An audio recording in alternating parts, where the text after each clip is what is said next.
चलिए शुरू करते हैं आज का विषय, संविधान में नागरिकता। तो देखिए, इससे सबसे कम क्वेश्चन आते हैं और क्वेश्चन कहां से आते हैं, हमारा फोकस सिर्फ वो रहेगा। तो पहला ही क्वेश्चन बनता है कि भारतीय संविधान कितने प्रकार की नागरिकता देता है या कैसी नागरिकता देता है। तो एकल नागरिकता देता है, एकल या इकहरी बोलते हैं इसे। भारतीय संविधान कैसी नागरिकता देता है? एकल नागरिकता। दूसरा क्वेश्चन बनता है, ये एकल नागरिकता कहां से प्रभावित होकर ली है? तो साहब ब्रिटेन से ली है हमने, ब्रिटेन से ली है। ये कहां से ली है? ब्रिटेन से हमने एकल नागरिकता ली है। तृतीय क्वेश्चन बनता है, क्या दोहरी नागरिकता का प्रावधान किसी देश में है? तो साहब है, अमेरिका में है। अमेरिका में एक राज्यों की नागरिकता है, एक देश की नागरिकता है। तो तीसरा क्वेश्चन बनता है ये। फिर अगला क्वेश्चन बनता है कि भारतीय संविधान में, ये लिख लेना आप इसे, इकहरी नागरिकता हो गई ब्रिटेन से और एकल नागरिकता का प्रावधान देता है और दोहरी होती है अमेरिका में। अगला क्वेश्चन बनता है, भारतीय संविधान में नागरिकता किस भाग में है? तो भाग 2 में।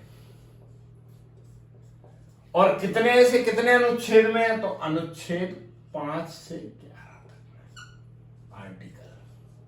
ठीक है। फिर अगला क्वेश्चन ये बनता है कि भारत की जो नागरिकता है जो वर्तमान में, वह मतलब कोई अधिनियम, कोई संशोधन किसके तहत मिली है? तो ये इसके तहत नहीं मिली हमको, जो नागरिकता संशोधन अधिनियम 1955 के तहत मिली है। ठीक है। अब अगली बात आती है कि जैसे ये जो प्रावधान है, तो ये प्रावधान उस परिस्थिति के अनुसार बनाए गए थे। तो पहला ही क्वेश्चन बनता है, पहला आर्टिकल है ये अनुच्छेद है, आप याद रखिएगा। हाँ, इससे पहले आप देख लीजिए एक छोटा सा, नागरिकता क्या होती है? किसी भी देश में किसी भी देश में जो निवासी हैं, वह निवासी स्थायी रूप से रह रहे हो, इसके साथ साथ उनको संविधान में वर्णित सभी अधिकार प्राप्त हों, उनको संविधान में वर्णित संपूर्ण अधिकार प्राप्त होंगे, तो वह उस देश के नागरिक कहलाएंगे। तो ये नागरिकता की छोटी सी डेफिनेशन है, एग्जाम में बहुत कम पूछेगा। अब क्वेश्चन बनता है, संविधान के प्रारंभ में नागरिकता, आर्टिकल 5 कहता है, वो आर्टिकल 5, अरे यार गलती हो, 5, 6, 7 मैंने पॉइंट वाइज लिखे। आर्टिकल 5 कहता है कि संविधान के प्रारंभ में नागरिकता, संविधान के प्रारंभ में नागरिकता मतलब संविधान जब बन रहा था उस समय कैसे नागरिकता? तो वह जिसका जन्म भारत राज्य क्षेत्र में हुआ हो उसको नागरिकता मिल जाएगी, जो भारत राज्य क्षेत्र में जन्मा हो। फिर वह जिसके माता पिता का जन्म भारत राज्य क्षेत्र में हुआ हो। अब माता पिता से समझिए कि जैसे जब देश की आजादी चल रही थी, तो आजादी के समय भारत के कुछ लोग बाहर होंगे, ये स्वाभाविक बात है। अब मान लो उनके बच्चों का जन्म वहां हुआ, लेकिन उनके माता पिता का जन्म कहां हुआ? भारत में हुआ, तो उसे नागरिकता। तृतीय बोलता है, वह जो संविधान शुरू होने की तिथि से 5 वर्ष पूर्व रह रहा हो। मतलब ऐसे बहुत से लोग थे भारत में जो संविधान जब शुरू हुआ था उससे 5 वर्ष, 7 वर्ष, 10 वर्ष पहले से रह रहे होंगे, तो उन्हें भी भारतीय नागरिकता दी जाएगी। एनी बेसेंट इनका उदाहरण है, और भी ऐसे काफी लोग हैं। ठीक है। इसके बाद पाकिस्तान से भारत आने वाले की नागरिकता। अब यहां समझिए, पाकिस्तान जब विभाजन हो रहा था, वह जिसका जन्म भारत में हुआ हो या उसके माता पिता, दादा दादी, नाना नानी का जन्म हुआ हो। अब इसको थोड़ा एग्जांपल से समझिए। ये भारत है साहब, ठीक है, सही से बना नहीं है, एक सेकंड बना दे। ये भारत है, ठीक है, ये पाकिस्तान है। अब मान लो एक एग्जाम्पल क्या सच है, ये आडवाणी साहब का जन्म हुआ था कराची में, लेकिन अब आडवाणी साहब, देश विभाजन हुआ तो उन्हें भारत आना था, तो आडवाणी साहब का जन्म तो कराची में हो गया, लेकिन उनके माता पिता, दादा दादी या नाना नानी किसी में, तो उनके सभी लोगों का जन्म भारत में हुआ था, तो उन्हें डायरेक्ट नागरिकता दी गई आडवाणी जी को। 19 जुलाई 1948 के पूर्व भारत आ गया हो और पंजीकरण करा लिया हो। ये 19 जुलाई 1948 डेट इसलिए है कि इस डेट को भारत से पाकिस्तान जाना और पाकिस्तान से भारत आने के लिए एक अनुमति पत्र पर हस्ताक्षर हुए थे। तो इस तरीके से नागरिकता। अगला क्वेश्चन बनता है, अगला आर्टिकल है अनुच्छेद 7 या अनुच्छेद 6 या अनुच्छेद 5 है। अनुच्छेद 7 कहता है पाकिस्तान को जाने वाले की भारतीय नागरिकता।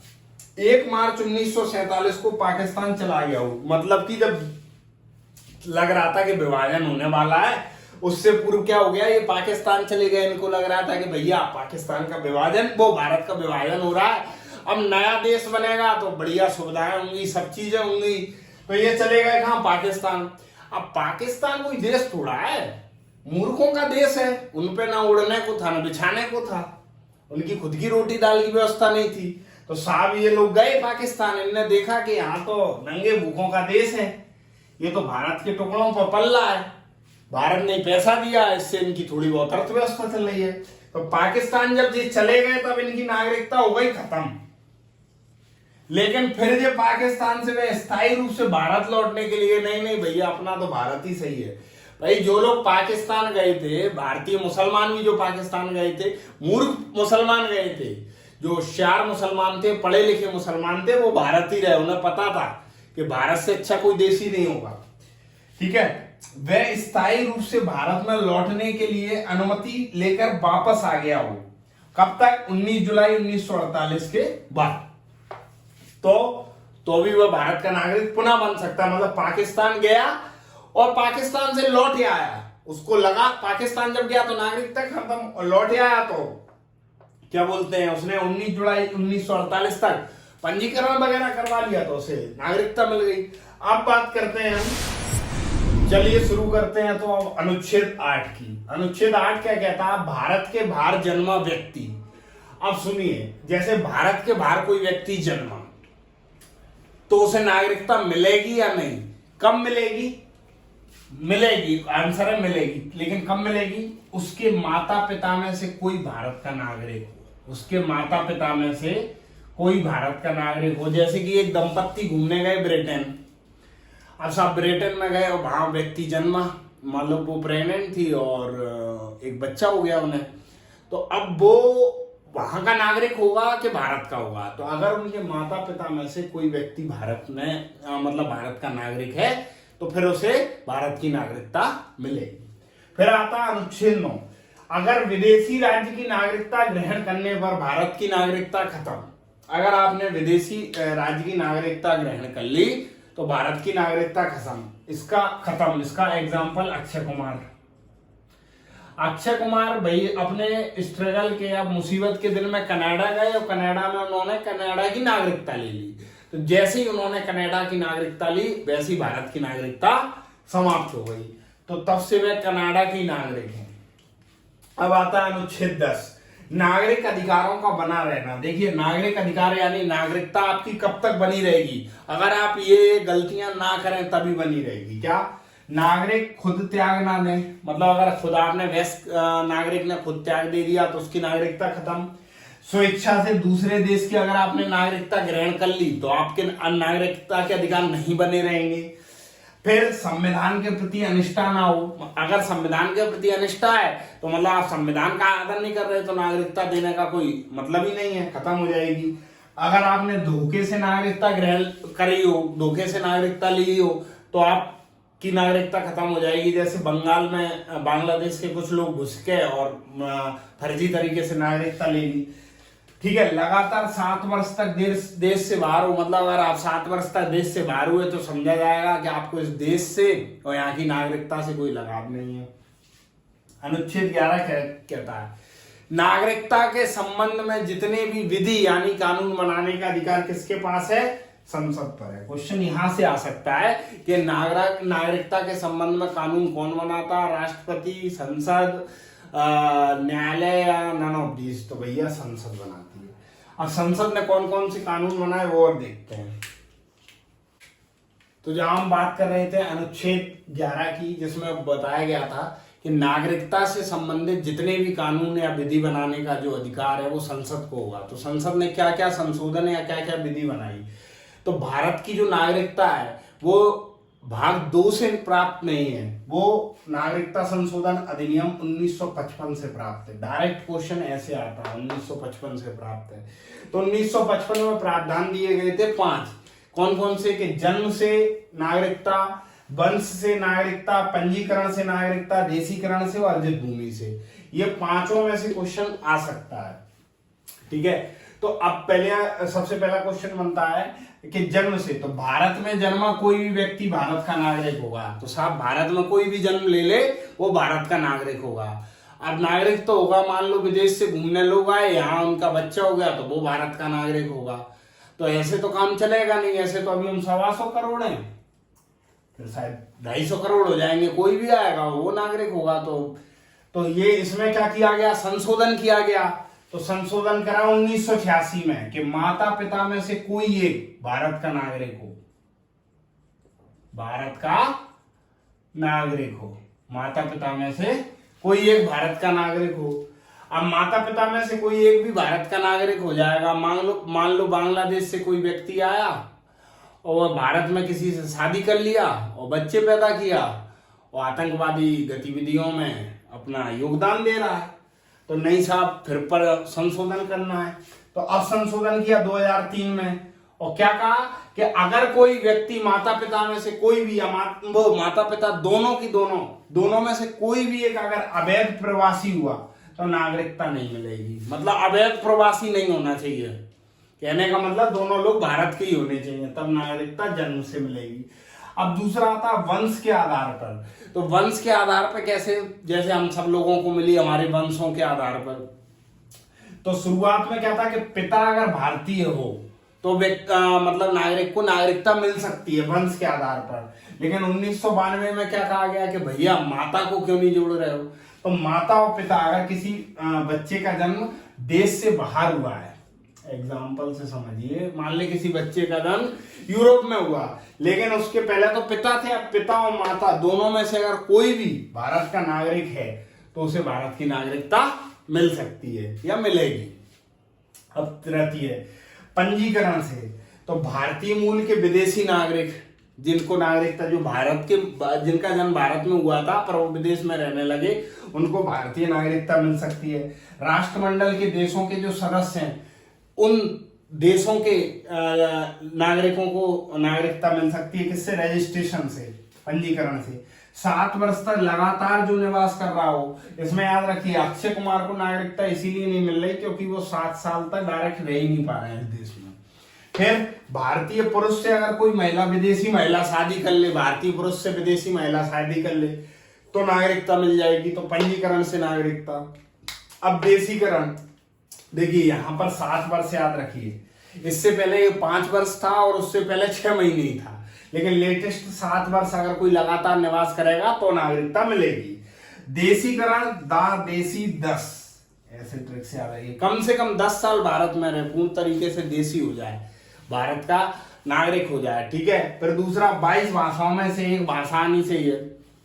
ठीक है, 8वीं अनुसूची में जो 22 भाषाओं में से एक भाषा आनी चाहिए। प्लस उस देश का नागरिक नहीं होना चाहिए जहां भारत को नागरिकता नहीं दी जाती, भारत के सदस्यों को नागरिकता नहीं दी जाती। प्लस कला के क्षेत्र में अगर विशेष योगदान हो या टेक्नोलॉजी के क्षेत्र में विशेष योगदान हो तो नागरिकता मिल जाएगी। लेकिन नागरिकता मिलेगी कैसे? देशीकरण से।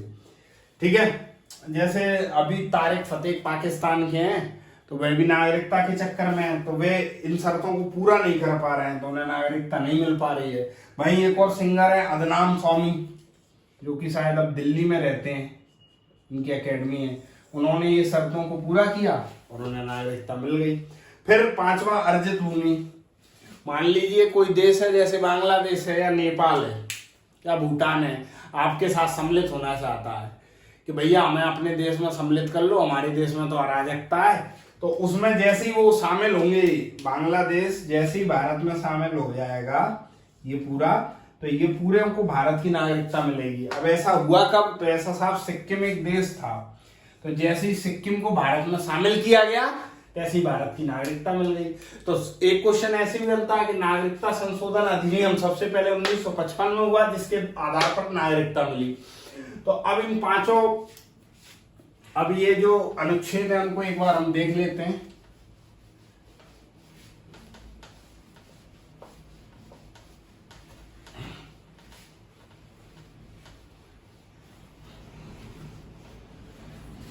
तो एक बार शॉर्ट ट्रिक में इन्हें देखते हैं।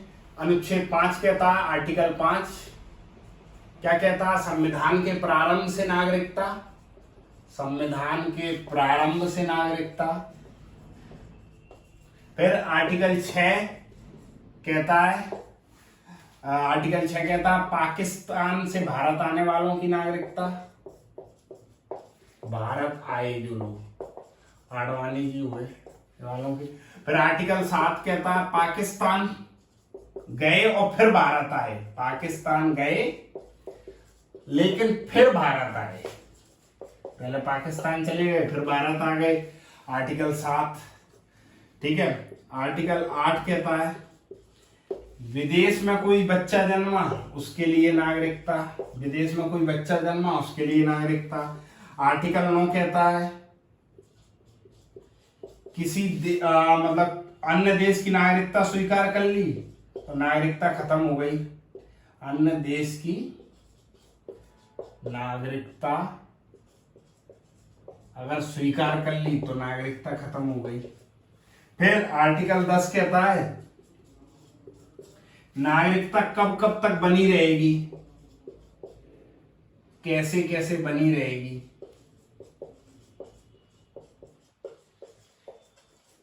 फिर आर्टिकल 11 कहता है नागरिकता के संबंध में जो विधि है वो कौन बनाएगी? संसद बनाएगी। विधि कौन बनाएगी?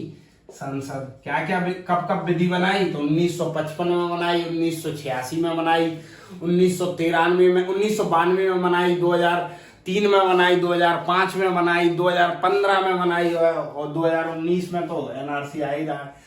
अच्छा, नागरिकता से संबंधित जो विधि है वो हमेशा गृह मंत्रालय बनाता है। एक क्वेश्चन ये भी आता है, गृह मंत्रालय। एक और क्वेश्चन याद रखिए, अगर क्वेश्चन आए क्या कोई विदेशी नागरिक भारत का राष्ट्रपति प्रधानमंत्री बन सकता है? तो पहले तो नहीं हो, कैसे डायरेक्ट नहीं बन सकता, लेकिन अगर वह भारत की नागरिकता की शर्तों को पूरा कर लेता है तो वह भारत का राष्ट्रपति या प्रधानमंत्री या कोई भी पद जो वरिष्ठ है वो बन सकता है। इसी के अपोजिट अगर अमेरिका की बात करें तो अमेरिका का संविधान कहता है कि अमेरिका में जन्मा व्यक्ति अमेरिका का प्रधानमंत्री, वो अमेरिका का राष्ट्रपति बनेगा, पर भारत का संविधान ऐसा नहीं कहता।